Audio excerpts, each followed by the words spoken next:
Mengenal Allah Subhanahu wa taala seperti yang diajarkan oleh baginda Rasulullah Shallallahu alaihi wasallam itu tidak cukup hanya dengan mengenal namanya saja. Rasul itu puluhan tahun mengajarkan masalah akidah. Nah, di zaman sekarang sebagian mereka ini taunya Tuhan itu cuma nama doang. Namanya Allah gitu saja, titik. Nah, ini berbahaya ini. Tidak cukup para jamaah. Harus jelas, harus paham bahwasanya Tuhan itu punya sifat-sifat wajib. Semua sifatnya menunjukkan kesempurnaan. Dan Allah itu maha suci dari hal-hal yang tidak layak baginya.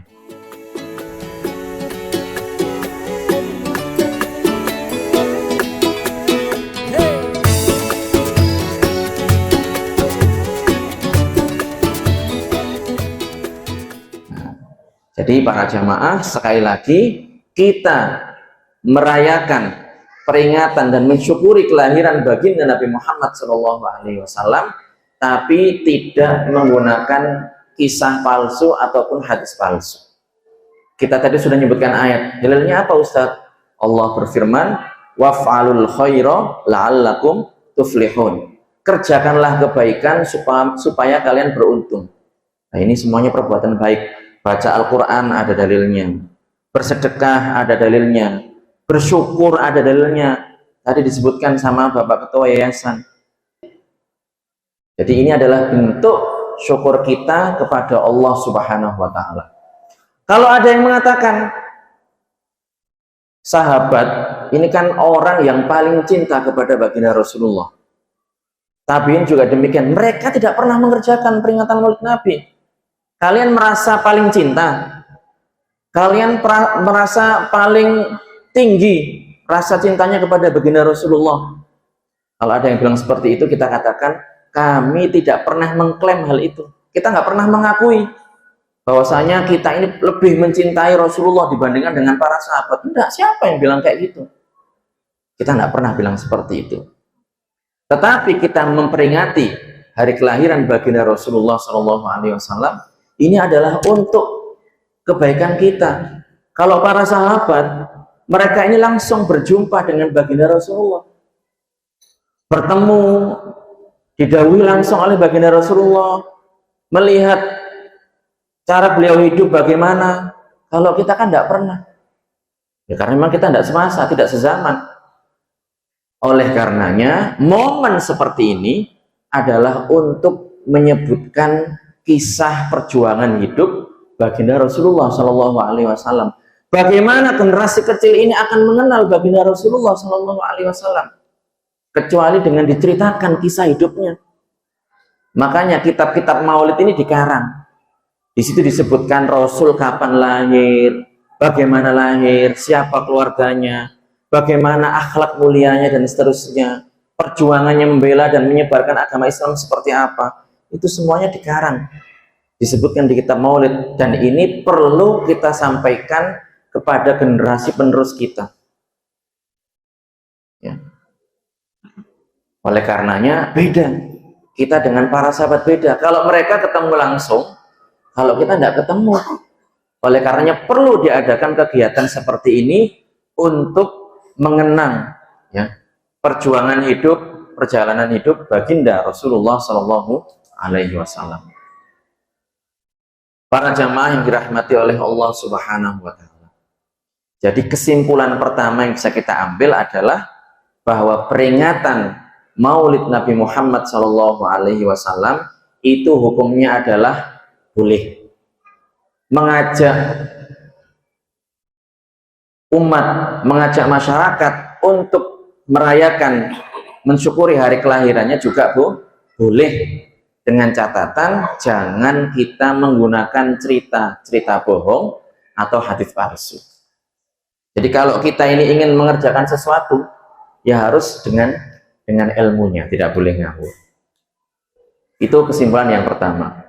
Kemudian yang ingin saya sampaikan, poin berikutnya, poin yang kedua adalah bagaimana ya kita ini mencintai baginda Rasulullah Shallallahu Alaihi Wasallam. Kita kan sudah paham sudah mengambil pelajaran barusan bahwasanya boleh memperingati hari kelahirannya. Berikutnya, bagaimana cara kita mencintai baginda Rasulullah Shallallahu Alaihi Wasallam. Rasul ini sudah meninggal, beliau sudah wafat ratusan tahun yang lalu. Bagaimana caranya? Itu tadi yang saya sebutkan. Qul in kuntum tuhibbunallah fattabi'uni yuhibbukumullah.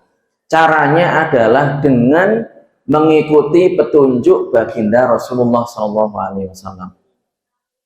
Lah, kita ini kan tidak semasa, Ustadz. Bagaimana juga? Ya kita belajar ilmu agama dari pewarisnya. Siapa pewarisnya? Tadi sudah disebutkan oleh Bapak Ketua Yayasan, al-ulama warasatul anbiya. Jadi harus ngaji, belajar dari para ulama, ya, yang mana mereka ini adalah pewaris para nabi. Ngaji. Ilmu ini adalah sesuatu yang sangat berharga. Kanjeng Nabi itu, ya, dalam Al-Quran itu diperintahkan oleh Allah Subhanahu wa Ta'ala untuk minta suatu tambahan, hanya satu tambahan, dan tambahan itu adalah tambahan ilmu.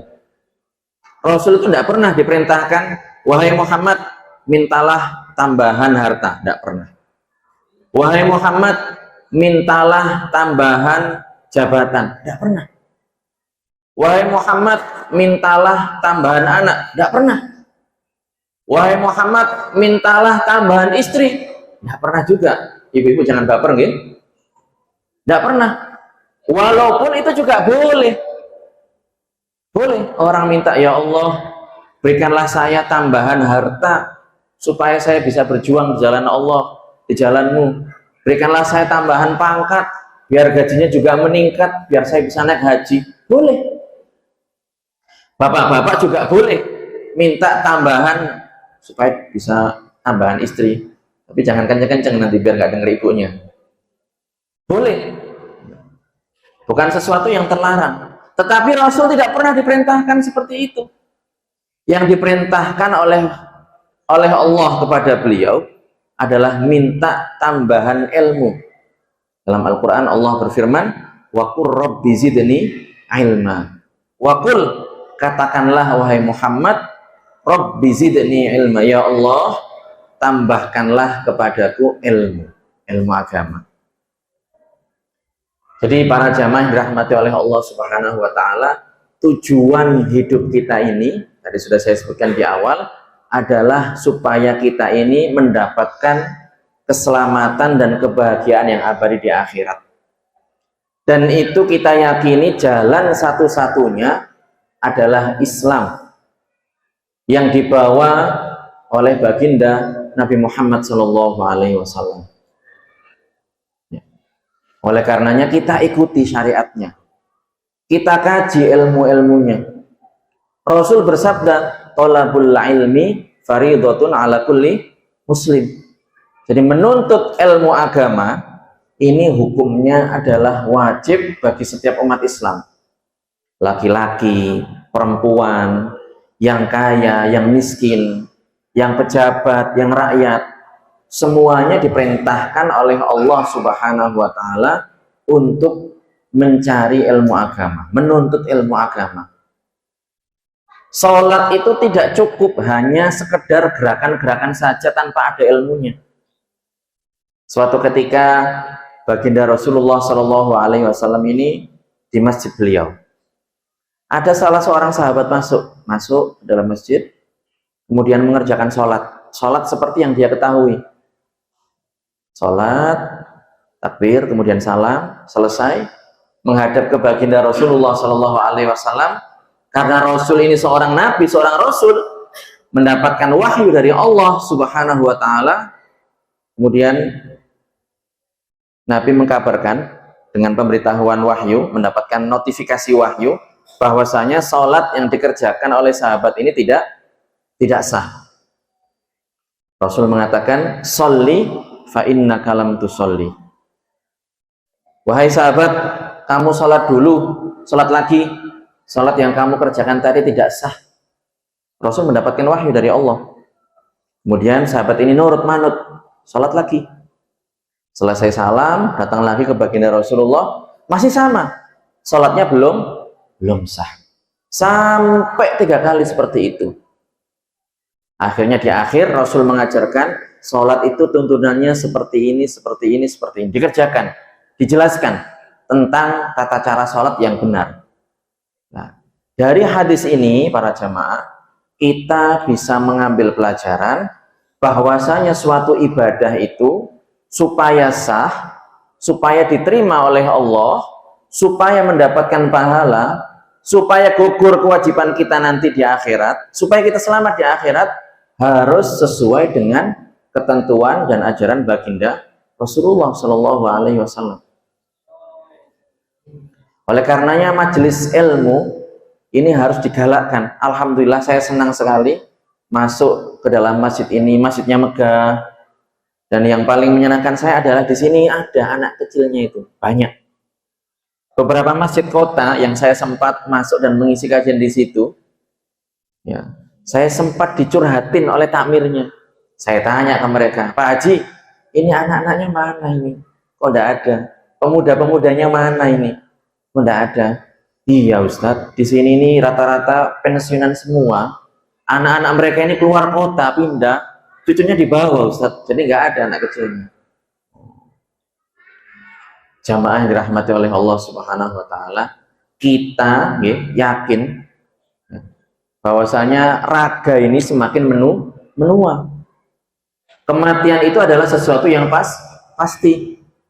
Oleh karenanya, supaya bangunan ini tetap makmur, tetap ramai, tetap syiar agama Islam, maka ini adalah PR, tugas kita sekalian untuk mempersiapkan generasi yang melanjutkan perjuangan panjenengan sekalian di masjid ini. Betapa menyedihkannya kalau masjid itu bangunannya megah, bagus, tetapi nggak ada yang melanjutkan. Sholat subuh jamaahnya cuma 2 baris, itu pun juga jamaahnya tua-tua. Termasuk masjid yang saya imami ini, saya biasanya sholatnya pelan begitu. Pelan itu masih dikomplain. Mohon maaf Ustadz, jangan cepet-cepet. Bukan karena saya cepet, tapi karena mereka terlalu sepuh. Mereka ini S3 para jamaah. Kenapa itu? Sangat sepuh sekali. Jadi kalau sholat itu pelan sekali. Akhirnya apa? Karena di request pelan, saya bacakan surat Yasin. Terus dikomplain lagi, mohon maaf Ustadz, bisa nggak lebih cepat dikit katanya. Nah, jadi ini tugas kita bersama, mempersiapkan generasi penerus perjuangan kita yang melanjutkan perjuangan baginda Rasulullah Shallallahu Alaihi Wasallam.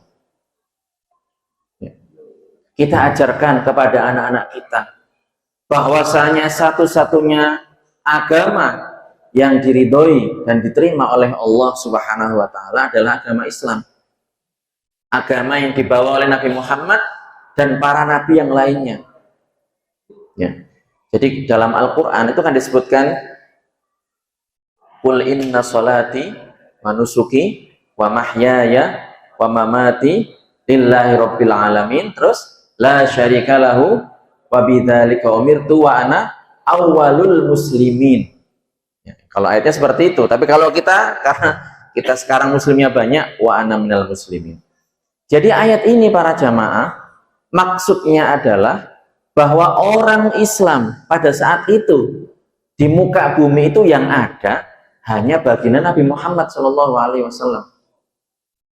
Bukan berarti Nabi Muhammad saja yang diperintahkan untuk menyebarkan agama Islam, bukan. Sejak Nabi Adam, Nabi yang pertama, sampai Nabi yang terakhir, ya, beliau Nabi Muhammad SAW, mereka ini mengajak dan menyebarkan agama Islam. Dari segi tauhid, dari segi akidah, dari segi keimanan, keyakinan tidak ada bedanya. Semuanya mengajak untuk hanya menyembah kepada Allah Subhanahu wa Ta'ala. Nabi Adam, Nabi Idris, Nabi Nuh, Nabi Ibrahim, Nabi Ismail, Nabi Musa, Nabi Isa, sampai Nabi Muhammad, ini semuanya secara keyakinan sama. Yang membedakan itu adalah beberapa hal dalam urusan ibadah. Kita ini termasuk umat yang beruntung. Ya. Kita ini adalah sebaik-baik umat. Kenapa? Karena Nabi kita adalah Nabi terbaik. Otomatis umatnya juga umat terbaik. Syariat kita ini paling mudah.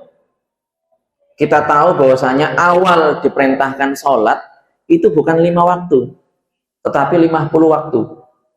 Akhirnya Nabi Muhammad bertemu dengan Nabi Musa alaihissalam di langit kesekian begitu.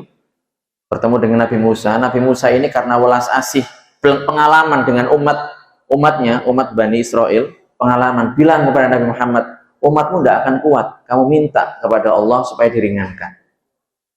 Akhirnya sholat kita menjadi 5 waktu. Kalau pakaian kita kena najis, gampang, tinggal disucikan, dicuci, dilondri, pokoknya suci. Tapi kalau pada masa dulu, sebagian umat terdahulu tidak seperti itu. Kalau pakaian kena najis, dipotong kainnya. Masa kita sekarang, boleh laki-laki menikah dengan perempuan yang selama bukan mahramnya, itu boleh. Ya. Tapi kalau di masa Nabi Adam alaihissalam itu ya lain lagi. Tidak boleh menikah dengan saudari sendiri, tidak boleh. Kalau satu kandungan. Tapi kalau beda kandungan boleh. Jadi Ibunda Hawa radhiyallahu anha itu setiap kali melahirkan itu selalu kembar, laki perempuan, laki perempuan. Untuk memperbanyak manusia, syariatnya adalah menikah. Pada saat itu boleh menikah dengan saudari sendiri, boleh. Kenapa? Ya karena nggak ada orang. Nggak ada orang, ibu-ibu. Jadi makanya boleh menikah dengan saudari sendiri, tetapi syariatnya adalah bukan satu kandungan. Misalnya lahir sekarang kembar, laki-laki perempuan. Kemudian lahir berikutnya kembar, laki-laki perempuan. Laki-laki yang pertama itu dinikah silang dengan perempuan lahiran yang kedua. Seperti itu. Tapi kalau masa kita sekarang tidak boleh. Tidak boleh. Laki-laki punya saudari cantik begitu, tidak boleh. Bahkan saudari yang seayah saja tidak boleh dinikah. Yang seibu saja juga tidak boleh. Seperti itu. Ya. Nah, ini beda syariatnya saja. Kita sholat di mana saja boleh. Yang penting tempatnya suci. Tidak syarat di masjid. Di kantor, monggo. Di lapangan, silahkan. Di rumah, monggo. Tidak ada masalah, boleh. Tapi kalau sebagian umat terdahulu, itu sholat ada ketentuannya di tempat-tempat tertentu. Ya. Makanya ini adalah keringanan dari Allah Subhanahu wa Ta'ala.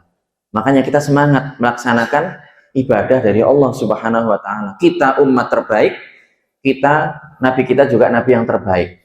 Dan keistimewaan umatnya Nabi Muhammad dibandingkan dengan umat terdahulu itu adalah melakukan yang namanya amar ma'ruf dan nahi anil munkar. Kuntum khaira ummatin ukhrijat linnas ta'muruna bil ma'ruf wa tanhauna 'anil munkar. Itu keistimewaan kita. Oleh karenanya, kalau seandainya pihak takmir, mudah-mudahan di masa depan ini mengadakan kegiatan, kajian, pendalaman terhadap ilmu agama kita, ya. Sholat yang benar itu seperti apa? Toharoh yang sah itu bagaimana? Masalah keimanan yang benar itu bagaimana penjelasannya? Lah ini monggo kita ikuti dengan antusias. Tujuannya adalah untuk memperbanyak bekal akhirat kita. Dan ini tujuan dari diadakan kegiatan ini. Semakin bertambah ketakwaan kita kepada Allah Subhanahu wa Ta'ala dan semakin bertambah kecintaan kita kepada baginda Rasulullah Shallallahu Alaihi Wasallam. Fattabi'uni yuhibbukumullah. Ikutilah aku. Kalau kita mengikuti baginda Nabi Muhammad dengan melaksanakan ketentuan syariatnya sesuai dengan peraturan yang beliau berikan, maka kita akan digolongkan menjadi hamba yang dicintai oleh Allah Subhanahu wa Ta'ala. Yang paling mendasar para jamaah itu adalah masalah keimanan. Nabi itu diutus ya, beliau ini kan diangkat menjadi nabi usia 40 tahun. 63 dikurangi 40 tahun, sisa berapa itu? 23 tahun. Separuh dari sisa usia beliau tadi ya, 10 tahun lebih itu beliau mengajarkan tentang masalah akidah. Karena ini penting, orang itu kalau keimanannya benar, keyakinannya terkait Allah Subhanahu wa Ta'ala itu benar, maka nanti di akhirat ujung-ujungnya, pada akhirnya akan menjadi golongan yang selamat. Jadi orang itu kalau dia mati dalam kondisi beriman, ya, beriman maksudnya beragama Islam, dikuburkan, nanti di akhirat ujung-ujungnya dia akan masuk surga. Oleh karenanya para ulama mengatakan nikmat yang paling agung, nikmat yang paling besar yang dianugerahkan dan dikaruniakan oleh Allah kepada para hambanya itu adalah nikmat iman. Kenapa? Karena orang kalau beriman mati dalam kondisi seperti itu, dia akan digolongkan menjadi golongan yang selamat. Sampai dia pelaku dosa besar, pernah zina, pernah minum khamr, pernah membunuh, kewajiban-kewajibannya ditinggalkan, tahu kalau wajib tapi males. Dia meyakini salat 5 waktu itu wajib, tapi dia tidak mengerjakan karena males, bukan menentang. Mati belum sempat bertaubat, mati dalam kondisi beriman, maka nanti di akhirat kalau tidak diampuni oleh Allah Subhanahu wa Ta'ala, orang seperti ini dia akan masuk ke dalam neraka, transit dulu ya, mampir dulu beberapa waktu di situ ya. Nanti setelah masanya habis ya, dia akan dikeluarkan dari neraka, atau boleh jadi dia mendapatkan syafaat dari baginda Rasulullah Shallallahu Alaihi Wasallam. Nah ini upaya kita. Kalau kita punya kelebihan harta, kita ziarah ke makam baginda Rasulullah Shallallahu Alaihi Wasallam. Karena dalam hadis disebutkan, man zara qabri wajabat lahu syafaati. Barang siapa yang datang ke makamku, maka dia berhak mendapatkan syafaatku. Syafaat ini apa? Pertolongan, kebaikan yang dimintakan oleh Nabi Muhammad SAW kepada Allah ya, supaya diberikan kepada umatnya. Jadi sebagian umat ini nanti mereka masuk ke dalam neraka, mati beriman tapi dalam kondisi pelaku dosa besar, belum sempat bertaubat, masuk ke dalam neraka. Setelahnya mendapatkan syafaat, dikorting ya, kemudian dikeluarkan dari neraka, kemudian dimasukkan ke dalam surga untuk selama-lamanya. Jadi orang Islam yang beriman itu semuanya seperti itu, pasti ujungnya akhirnya masuk ke dalam surga. Namun demikian bukan berarti ya udahlah, alhamdulillah ikut pengajian di Masjid Al-Jannah, kata penceramahnya pokoknya Islam, pokoknya beriman, pokoknya punya keimanan yang benar, nanti mati dalam kondisi seperti itu ya akan masuk surga. Ya, tapi kan kita nggak jamin, Kak. Kita ini matinya kayak gimana kan kita nggak tahu. Oleh karenanya, sesibuk apapun kita dalam urusan duniawi, maka urusan akhirat jangan disepelekan. Jangan diremehkan. Orang itu para jamaah, kalau nggak makan, atau telat makan, atau makan tapi makanan yang nggak sehat, raganya, fisiknya, jasadnya bagaimana? Sakit kan? Ringkih mboten? Sakit-sakitan. Begitu juga dengan rohani kita. Kerjaannya ngegame, PUBG. Tuh nggak tahu sekarang banyak TikTokan, gitu. Media sosial, ngaji males, ke masjid jarang, hanya hari Jumat saja. Itu pun juga kalau pas khotib ceramah khutbah ngantuk gitu kan, menit pertama liar-liar begitu, kemudian aqimis sholah baru bangun. Kapan nambah keimanannya? Bagaimana bertambah kualitas ketakwaannya kalau modelnya seperti itu? Oleh karenanya harus disempatkan, pahalanya gede. Orang yang punya ilmu itu lebih susah diganggu oleh setan dibandingkan dengan orang yang tidak berilmu. Makanya Rasul itu diminta untuk meminta tambahan ilmu, diperintahkan untuk meminta tambahan ilmu oleh Allah Subhanahu wa taala. Karena dengan ilmu ya, orang itu bisa membedakan mana yang hak, mana yang batil, mana yang halal, mana yang haram, mana yang wajib, mana yang tidak. Tahu apa yang boleh dikerjakan, apa yang harusnya ditinggalkan. Jadi itulah kita harus mengikuti syariat baginda Rasulullah Shallallahu Alaihi Wasallam. Caranya diantaranya adalah dengan sering-sering menghadiri majelis ilmu. Karena dalam majelis ilmu dijelaskan tentang makna iman kepada Allah Subhanahu Wa Taala. Kita harus punya keyakinan bahwasanya yang berhak disembah itu hanya Allah. Satu-satunya zat yang berhak disembah. Allah itu tidak serupa dengan makhluknya, tidak butuh dengan makhluknya, tidak bisa dibayangkan. Bukan manusia, bukan jin, bukan di langit, bukan di bumi, tidak butuh kepada tempat, dan juga tidak dilalui oleh masa dan waktu. Itu keyakinan kita terkait Allah Subhanahu wa Ta'ala. Ngenes sekali panjenengan para jamaah. Saya itu sempat loh, saya ini kan ya gini-gini ya, punya TikTok begitu, kadang scroll begitu, kemudian beberapa itu kadang konten yang bermasalah, kadang juga ada komen bermasalah, ngeri, ngenes, memprihatinkan sekali. Suatu ketika itu ada seorang tiktokers, dia itu komen begitu di kontennya tiktokers yang lain. Dia mengatakan, mungkin orang Jakarta mungkin, atau orang kota begitu. Dia mengatakan begini, saya kira Allah itu adalah sosok yang ada di buku jilid Iqra. Jadi kan panjenengan kalau yang orang-orang dulu atau zaman sekarang buku Iqra itu di belakangnya kan ada penyusunnya kan, foto penyusunnya. Nggih. Bapak Asad Humam itu kan penyusunnya. Di situ kan fotonya kan dipasang. Lah kata anak ini pengguna TikTok ini, dia mengatakan, saya kira Tuhan itu, Allah itu yaitu sosok tua sepuh bawa tongkat, bawa pakai jas begitu. Ini adalah krisis akidah ini. Jadi sampai anak tidak tahu siapa Tuhannya. Mengenal Allah Subhanahu wa Ta'ala seperti yang diajarkan oleh baginda Rasulullah Shallallahu Alaihi Wasallam, itu tidak cukup hanya dengan mengenal namanya saja. Rasul itu puluhan tahun mengajarkan masalah akidah. Nah, di zaman sekarang sebagian mereka ini taunya Tuhan itu cuma nama doang. Namanya Allah gitu saja, titik. Nah ini berbahaya ini. Tidak cukup para jamaah.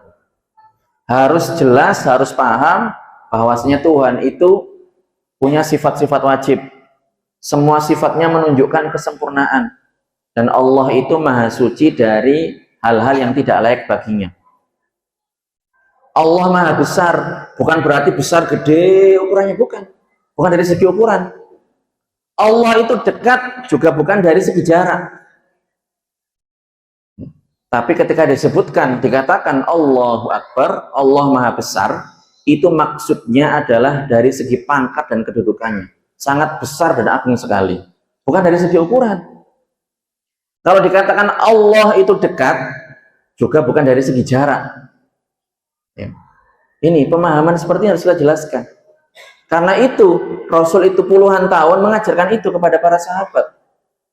Allah itu yang menciptakan tempat, langit, bumi, arsy, kursi, al-lawhul mahfuz, al-qalamul a'la, itu semuanya adalah makhluk-makhluk di atas sana yang diciptakan oleh Allah Subhanahu wa Ta'ala, dan Allah tidak butuh mereka. Ya, tempat-tempat itu diciptakan oleh Allah dan Allah tidak butuh mereka. Jadi mereka ini asalnya tidak ada, diciptakan oleh Allah, akhirnya menjadi ada. Ya.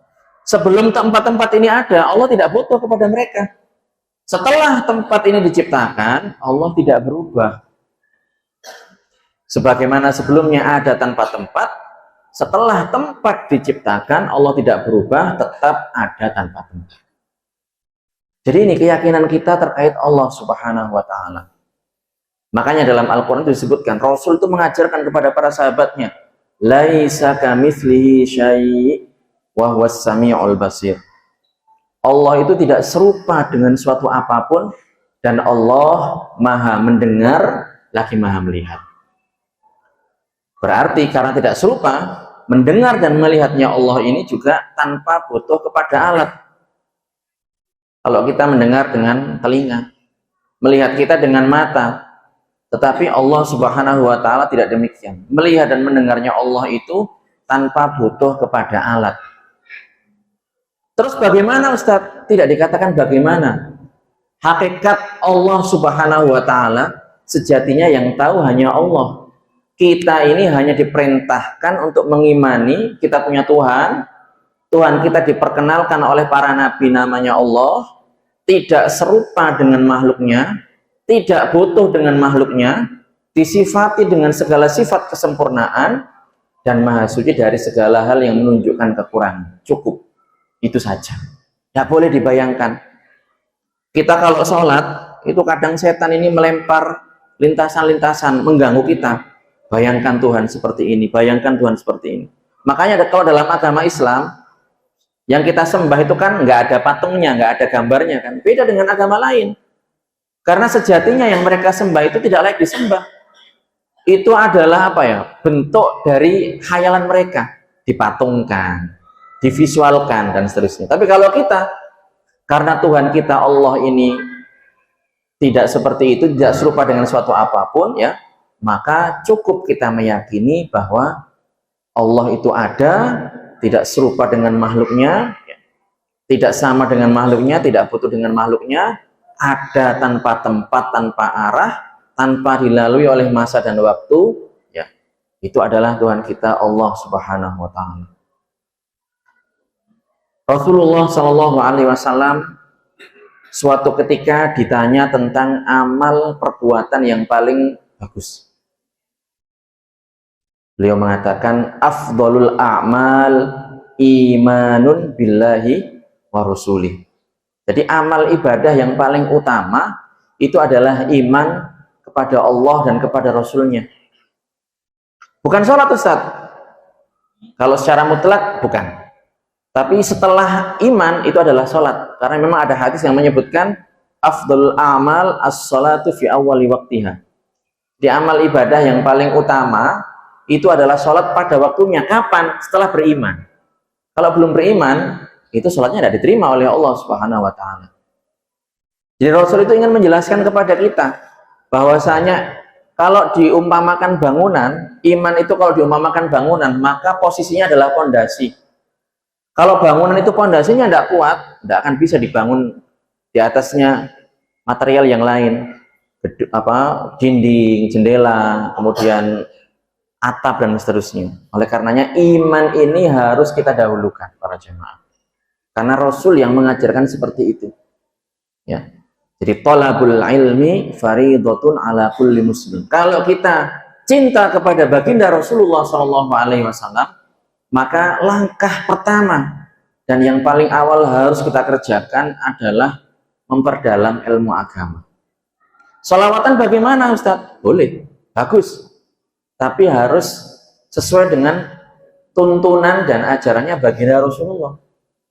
Kalau orang sholawatan, kayak tadi misalnya, sebagian kan suka ngajak-ngajak mauludan tapi ngawur. Begitu juga kalau orang sholawatan, maunya muji kanjeng Nabi. Tapi karena dia nggak belajar cara membaca yang benar, dan seterusnya, akhirnya apa? Bukan malah memuji baginda Rasulullah, tapi malah mencaci baginda Rasulullah Shallallahu alaihi wasallam. Makanya ini harus hati-hati. Kita boleh bersolawat, saya juga dulu veteran dari tim Banjari, tetapi harus diperhatikan bacaan-bacaan yang benar. Beberapa ungkapan itu nggak sesuai dengan syariat. Nah, ini harus diperhatikan. Kalau kita mengerjakan ibadah-ibadah yang lain, bagaimana? Sama juga. Harus sesuai dengan ketentuan dari baginda Rasulullah Shallallahu alaihi wasallam. Jadi Rasul itu perbuatan-perbuatan beliau Dari mulai bangun tidur sampai tidur lagi, itu semuanya adalah ilmu, semuanya adalah hikmah, semuanya adalah mutiara, semuanya ditiru oleh umatnya. Adab dalam kehidupan, cara makan bagaimana, cara duduk seperti apa, itu semuanya ya harus kita pelajari, dan langkah awalnya adalah dengan menghadiri majelis ilmu. Hadirin para jamaah yang dirahmati oleh Allah Subhanahu wa taala, demikianlah yang bisa saya sampaikan. Mudah-mudahan perkumpulan kita ini senantiasa diridhoi oleh Allah Subhanahu wa taala. Semakin, jadi harapan kita semakin bertambah ketaatan dan ketakwaan kita kepada Allah Subhanahu wa taala, semakin bertambah rasa cinta kita dan pegang teguh kita dengan syariat baginda Rasulullah Sallallahu Alaihi Wasallam. Mudah-mudahan bermanfaat. Kurang lebihnya apabila ada yang kurang berkenan, saya mohon maaf dan terima kasih atas perhatian. Hadanallahu wa iyyakum ajma'in. Barakallahu fikum. Assalamualaikum warahmatullahi taala wabarakatuh. Ayo ke